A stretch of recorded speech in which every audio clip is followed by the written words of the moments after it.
welcome. Team on location talking about a little bit more of the behind the scenes of what's going on with this documentary piece, this continuing education stuff that we're working on. And so I remember, not distinctly, I remember at some point. It was an alcohol-induced haze. No, I remember at some point it was kind of like, how are we going to make sure this is good enough? Yeah. And I was like, we should probably get some feedback sessions on this thing. I've done a few different videos, like some of the stuff we produced at Calaba and things like that, where Jarek looked over my shoulder and was like, what the are you doing over here? Mm-hmm. Maybe switch that out. Think about this a little bit more. And those have always just been way better videos.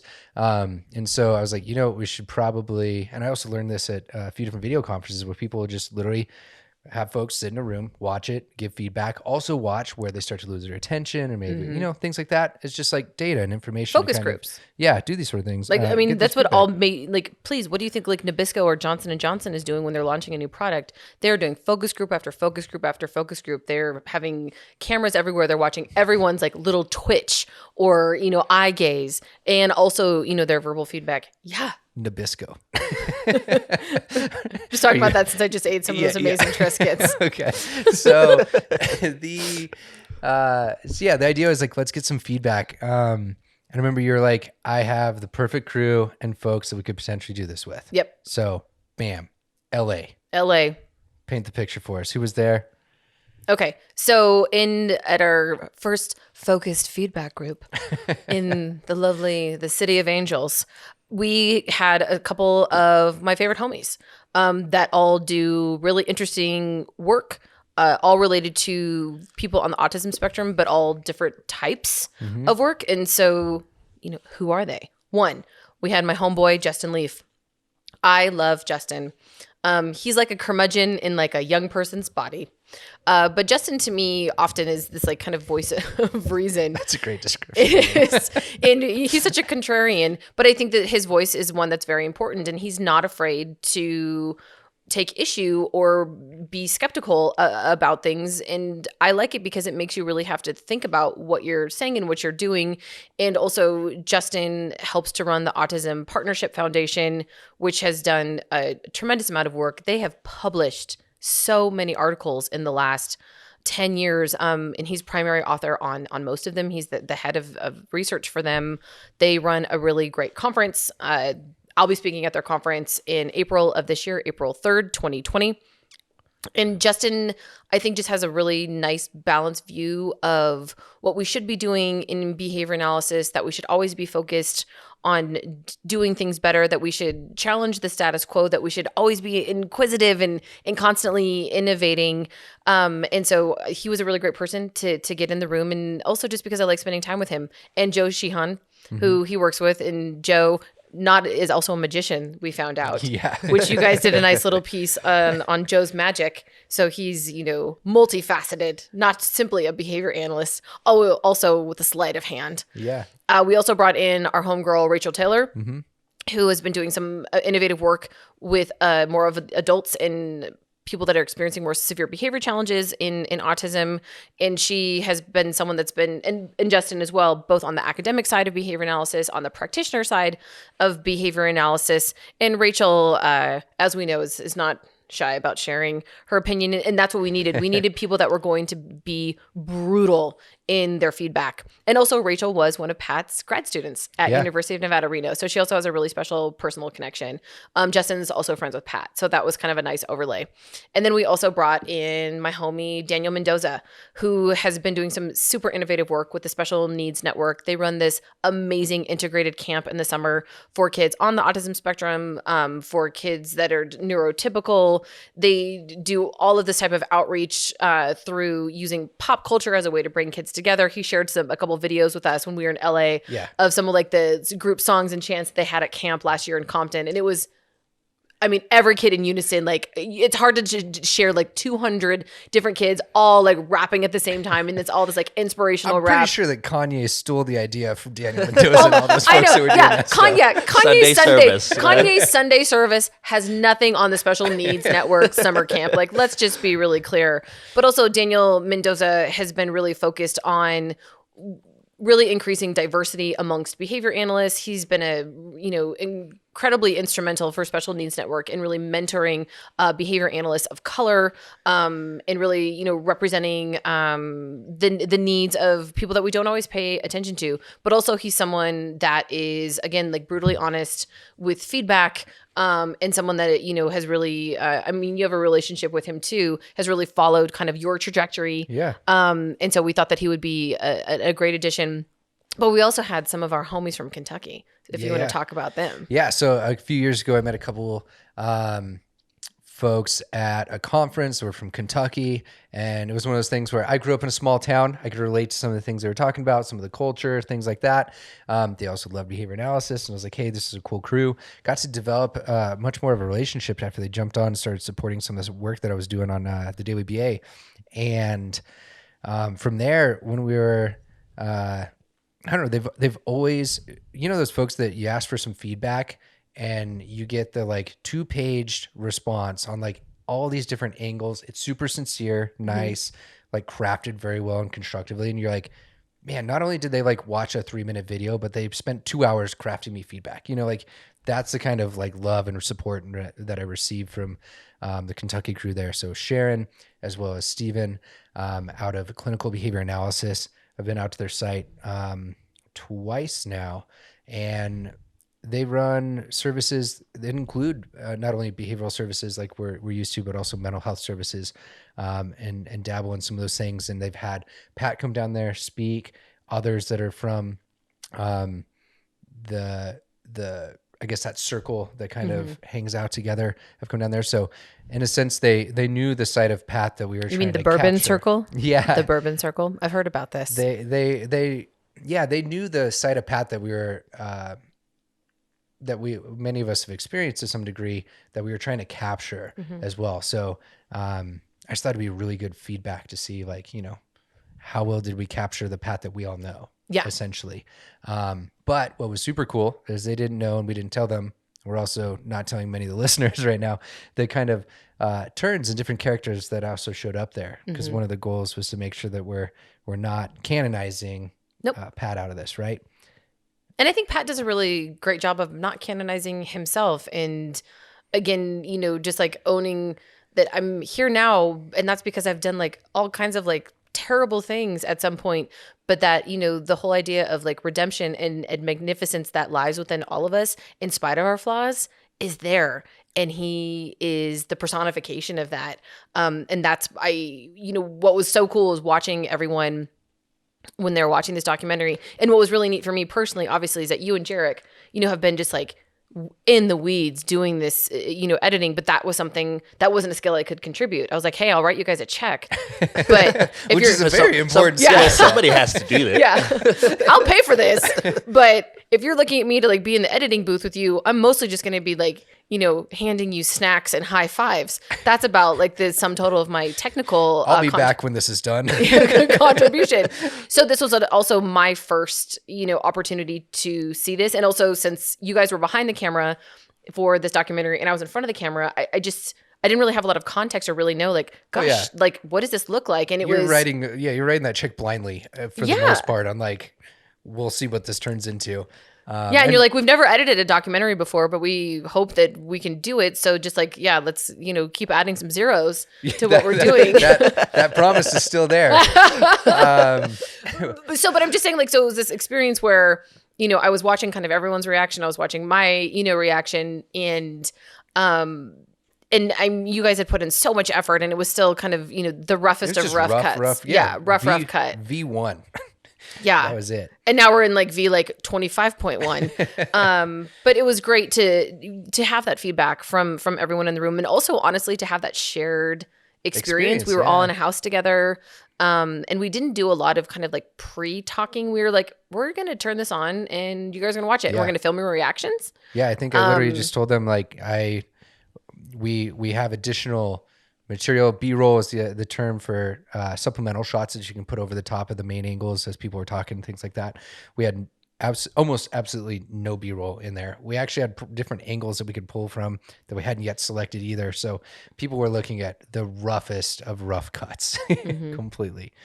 Hey folks, Rhino here from the editing desk. What we're about to do is hop into that feedback session that happened in January in LA. You're going to hear some of the perspectives shared, things like that.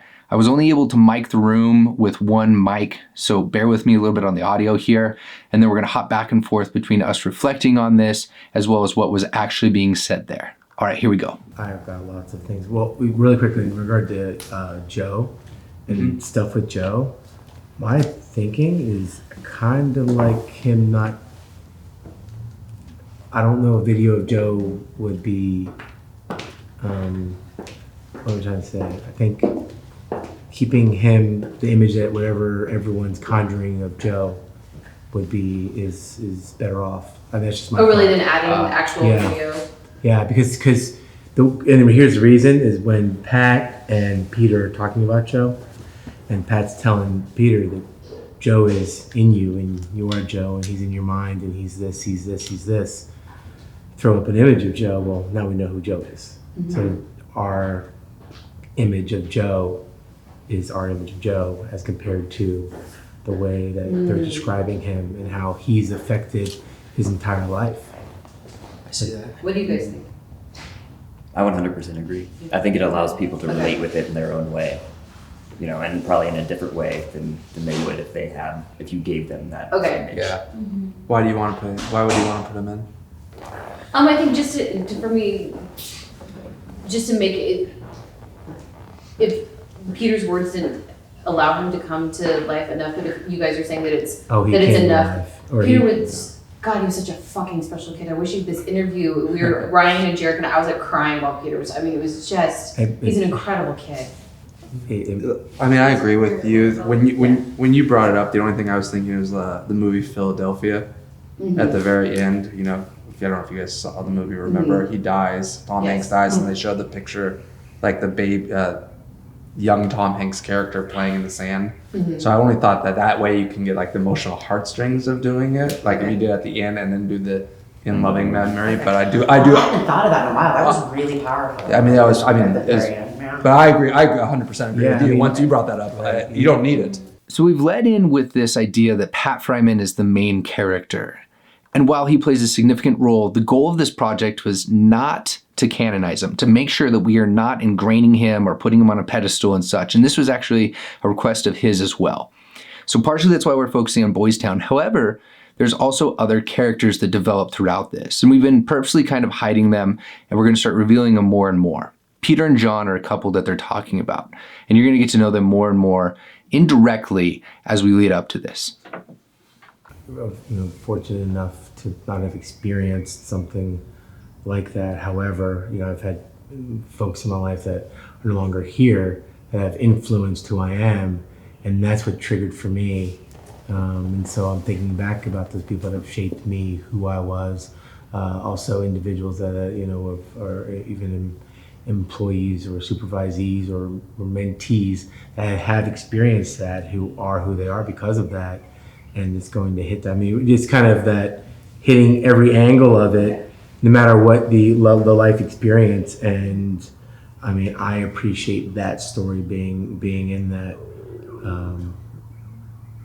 I absolutely appreciate it, because I'll tell you, the one thing I like about the story is not just the story itself, but that Pat it wasn't psychotherapy happening. It was a conversation. About what goes on at Boys Town, and just Pat being there. I like that a lot.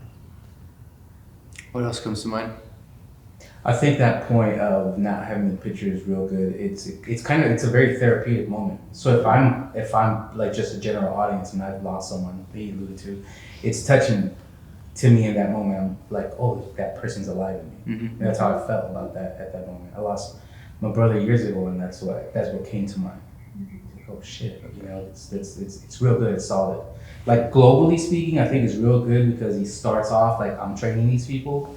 He talks about like the angels, and then like everyone here is an angel.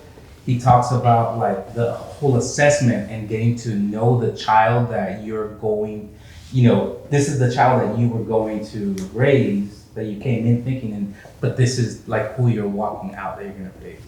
I think on the, as a BCBA or as a practitioner, like I think about that, and I've thought about it a lot as I'm working with parents, but that is a very touching moment.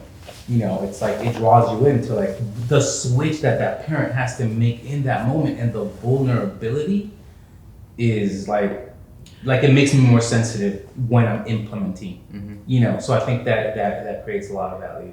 Well, I think it also is a reminder for those of us that are in these caring professions of how precious this work is, and that's part of what you didn't see in a lot of this is we get into more like research and studies, and we'll save that for when we do CE content, but we want this outward this documentary piece to just be this incredibly reinforcing experience. So whether you're a behavior analyst, whether you're a psychologist, but also, and Jay, I'm interested in your feedback just because you're the non-BCBA of this group, like just like as a human, like is this appealing to you? Is this a compelling story? Like does it make you give a shit more? Because we also, part of Pat's devoted a lot of his career to disseminating our work outside of our field, and we want this to be able to be perhaps like the best legacy of him, because we want to get a broader audience to pay attention. Like, what were your, let's put you on the spot, but like, if you need to tell us everything. But take my feedback with a grain of thought, a grain of salt, because I'm not in the field.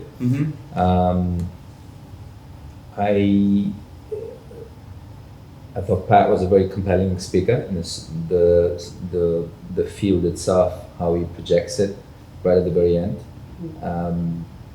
It definitely made an impression on me, something I can, take over and stew in it inside and think about it some more. The context for me a little bit was lacking in the beginning, especially with Peter.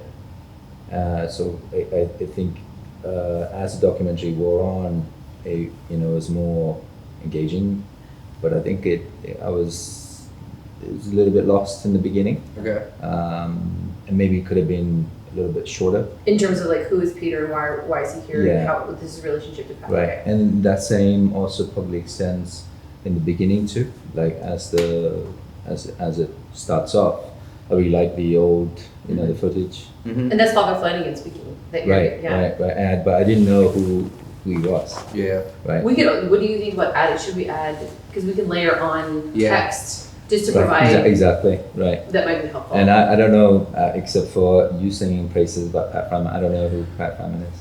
Okay. So maybe something to there, right, to correlate who you are, Pat is. How are you marketing it? Are you marketing as Pat Fryman? Are you marketing it as we have this amazing type of intervention that can change lives? The latter is cool. Yeah. And with that, I would, yes, a little bit of text, a little bit of potentially at the beginning. Obviously, Ryan and you guys are so great with the marketing, whatever strategies you use within the text there. But for me, my big moment, of course, was being happy that Pat finally acknowledged Skinner, even though I don't want to keep talking about Skinner. You know me well, too. I don't like the shirts and the posters, by the way. You Right know next to that. Father Flanagan's tomb. I know, yeah, right. But what did I like about the moment? So to me, it's not that I'm giving you guys a title, but I think what jumps out for me is you're really talking about that behavior analysis is 24/7 and needs to be, right? Because that really is what Boys Town is. And I'll go down that path with you guys later when I geek it out more with you. But it is that movie hits the impact of behavior analysis with respect to parent-child relationships, residential living, community living, therapy, his own approach to the world. It is across everything. And the moment he says, that there's not a bad kid, it's bad environment and bad teaching. The total dork behavior analyst watching that, I really hope that's a moment for them to realize that is the exact same statement to say that there's not a good kid. It's just good teaching and good environment, right? And so the parts that you guys pieced out, my point is that I think you were able to kind of touch on somebody who's more interested and connects with the suicide part of it, and for all the reasons that you laid out, which I thought was beautiful. Somebody who is more interested in specifically the Boys Town part of it, but I think the key of all of that is this is behavior analysis, right? And for the first time for Pat to say that, because he avoids those terms, you know, he wants to say Publicly. behavioral psychologist. Yeah, he was Publicly happy. avoids it. Yeah. We do have a little bit more of him hidden on some things, but it was an active choice to try to not put in a lot of references to those things and just put a couple subtle hints. Yeah, And I like that. I like that. My only thing is I think you might need to somehow orient them to it at the beginning. So I know I'm kind of babbling now. Okay. What I'm thinking, I mean, and tell me if you think this would be disjointed. What if Ryan and I, if we film part of us saying, what is this, to provide context to the audience prior to it starting? Like, this is a project that we embarked on. Here is why we're doing it. Here's why we chose this subject, and just to get even like a 2-minute primer, and then drop. But if we're not doing that, it doesn't operate independently. So like we got to figure out how to edit that in. I think is like it's a marriage of those. And maybe it is That's the behavior a analysis challenge. 24/7 thing. I don't know. That's my new thing that I've been hopping on really recently around just. I think about it with respect to issues around number of approved hours, right? And I'm obviously in a position right now where I'm. I don't disagree.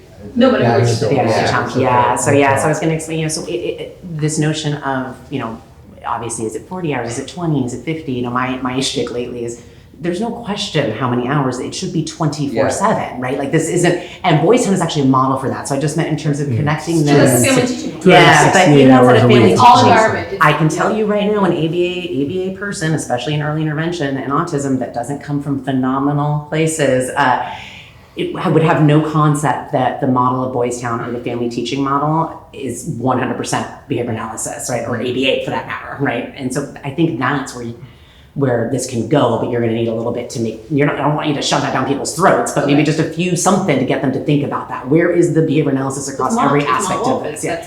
Of course it is. Yeah, and Pat, obviously trained me, so I'm like a little bit. It's a little weird for me, but That's the thing which I'm worried will get lost, is that it is a teaching family model, and like for me, watching it's beautifully done. Like it's beautifully done, but I want people to see it and realize they can do that. Not in Omaha. Yeah. They can do that. That's what they should be doing in their residential settings here. And that's why his dosage comment is so important if you fully understand the notion of trying to arrange every behavior environment interaction across 24 hours, 7 days a week. That's what they do there, right? I mean, that's what Justin's saying. I just think it's powerful. It's just I hope people get the fact that it's the teaching family model that can be done, and Boys Town is like the exemplar. Like that's what everyone should do. Well, But in the training associated, the teaching family model, their training, they have there's an association they've got. I mean, it's incredible. and my concern is I do bring it up a lot of times, being a Kansas person in Calaba. I don't think anyone knows. The majority of people don't know it. It's on their radar what the teaching family model is, and so like this video I think is great, gets it out there, and then I think it's our job of how do we help promote that, because I don't want people just going, oh, this is great, if we have a problem we need something in Omaha. No, you could do this in Kansas, you can do this in Florida, you can do this in Kentucky, you can do it in California. So kind of off of this, in about a month, I'm going to get some folks together in Reno that are probably more so a third behavior analyst and a third people outside of the field, and even some folks from the Catholic Church to come watch. And the goal is to try to start addressing some of these and see if they walk away being able to start to identify this could be something I could implement. And to me, kind of what I walked away from that experience was, gosh, this is something really special that we have here. There is a lot of emotion, and fundamentally this is a piece about the human experience, and how all of us are connected as humans, and how the work we do is fundamentally so powerful because it speaks to the things that are most important to us, which is our relationships, it's our children, it's our partners, and that I think you were able to capture. And then it also was really sweet, especially to watch Rachel, since Pat was her advisor in graduate school, and there was definitely a couple of points where I could see the tears welling up in her eyes, and then I had tears welling up in my eyes, and then I realized at that point, I'm like, we nailed it, because if this doesn't evoke emotion out of people, you are a robot and in fact not a human. But this is, again, we want this to be this like visceral experience, because shooting it and being there is a visceral experience. And so to say like, God, you guys, we captured that. Yeah. We were able to impart that to our audience. That was really neat. The ending still gets me every time. Oh my God. Oh yeah. But let's not talk about Yeah. that. You know, Yeah, we gotta yeah, save yeah. it for. That was a purposeful tease on that one. Yeah. Yeah, I remember we pressed play, and for me, I was like, I tapped, at one point walked over and tapped Jarek's shoulder. I was like, man, I'm nervous. Like my hand was a little shaky. Oh yeah, I remember that. Yeah. I don't know. Whenever I don't get nervous when it comes to like speaking or stages and stuff anymore, and like, I guess attention or like potential judgment, those sort of things, like I do, and I feel it, but I've learned to overcome a lot of that. However, when it comes down to showing people that are really close to me something that I've been working really hard on and getting that feedback, that is when I'm the most nervous ever. Like I will always feel the nerves in those sort of situations. So it was like things like, oh, Sarah wrote a check and we're about to show her the roughest of rough cuts, which is not pretty. Yeah. And she's probably going to be like, oh, this is cool. What did I pay for? It's like, what, but it's like, hey, trust us. There's a lot more coming. But yeah, those sort of things. I just remember it's not super nerve wracking, but it's just like, can we get this hour over with so I can see what the reactions are so we can make the next changes. So yeah, we captured some of those. I'm going to intersperse them throughout here a little bit as to what people had to say. What were some of the guest takeaways that we had from that? Because I think hearing the good feedback from everybody, even though it was the roughest of the rough, like not done at all, and people still love it, I think it just gave us a little bit more confidence when it comes to like the second round of editing. Like, okay, we got this. Like, Yeah. This is going to look so much better once it's done. Yeah, and the editing process, like they call them frames. So like this, every movie is built with a certain amount of frames per second. This is all shot in 24 frames per second. That's why it's just like these moving images. And so like sometimes we're literally looking at like frame by frame at certain parts of like, how did this transition? What did we mess up? And things like that. So you're like so entrenched in the timeline when you're editing, like frame by frame, that like we're about to, the day we're recording this, we're going to play version 25.1. yeah, version 25.1. It's still at the time of this recording, Sarah hasn't seen.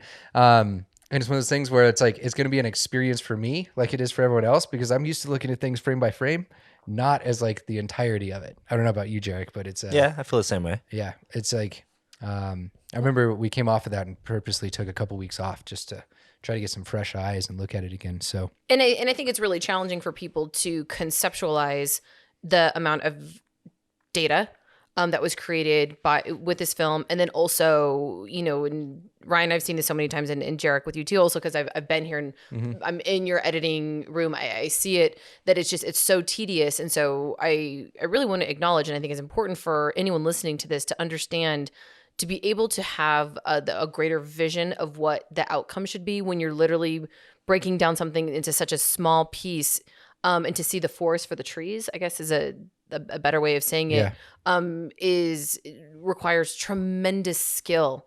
And you guys, I think, have done, such a great job with that. And I also think it's been a really nice way for you to both solidify your working relationship together. Oh, yeah. And I also know that you both work in kind of different editing tools. This has also been this is a stretch goal for all of us for very different reasons. But ultimately, what I come away with is to be able to have this experience in my life.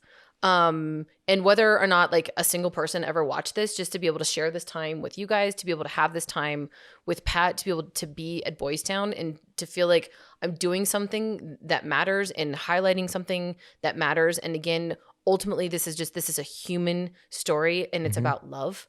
I mean, yeah, nothing more powerful. I remember when we were talking about this idea, I was like, worst case scenario, we both agreed like it's a loss in time, Experience and of a cash lifetime. potentially, but it's experience of a lifetime. That's all that matters. And in addition, like there's going to be some really cool final products to look back on. Yeah. Which is, I don't know. We're gonna crush it, dude. Yeah. Jarek's calling it early. Yeah. Well, Like you and- said, you told me that stuff like that hasn't been really done in your field before, so I think the bar's a little low. So I think we got it. Yeah, it's wide open when it comes to what's been created recently. Historically, you can go back and find some things that were made, but we're talking 40s, 50s, Yeah. 60s, 70s, 80s is when there was a few select documentary type pieces. Nothing that I'm aware of in this like modern age. Pretty entrenched in this stuff too. So yeah, the takeaways on the right trajectory, gonna crush it. Feeling the pressure. It's good amount of pressure. Yeah. Worst case, it's dope. It's cool. Some people are stoked about it. Best case, maybe it pushes things a little bit forward in some sort of way, right? Absolutely. Yeah. Cool. I think that's it for this episode. Anything else potentially from the LA experience? We had really great tacos. I'm like really fixated on like the type of food that I've consumed tell. during this entire experience. The wraps, wraps, at the Boys Town, tacos, and the the tacos. I mean, steaks. these are really salient things for me. I got to make sure that we're ready for this viewing tonight in Reno with all the greatest Up your food. snack game. No, bro. I do because I've got like chips and dip and shit. That's not enough. That's All right. not up to Sarah standards, bro.